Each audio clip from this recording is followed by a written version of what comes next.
রংবাজি করে কোনো লাভ নাই। এই দেখেন বসুন্ধরা পুলিশে যে আটকাইছে, ছবি টবি তুলছে, মোবাইল রাখছে,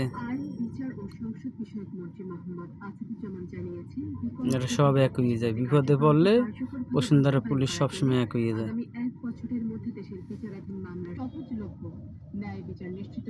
এই মসজিদের সামনে একটা মানে যারা মুসাফির এদেরও টাকা চাওয়া নিষেধ, মানে পুরো বসুন্ধরা ভিতরে একই সিস্টেম। হজ ব্যবস্থাপনা সংক্রান্ত নির্বাহী কমিটির অনুমোদন ক্রমে এই বছর সরকারি মাধ্যমে 2টি হজ প্যাকেজ নির্ধারণ করা হয়েছে।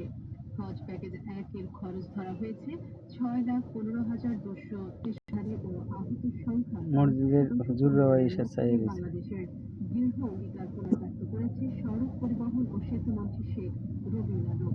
তিনি গতকাল নিউ সরকার এবং এক সপ্তাহের মধ্যে এই বিষয়ে প্রজ্ঞাপন জারি করা হবে বলে জানিয়েছেন প্রধানমন্ত্রীর তথ্য ও সম্প্রচার বিষয়ক উপদেষ্টা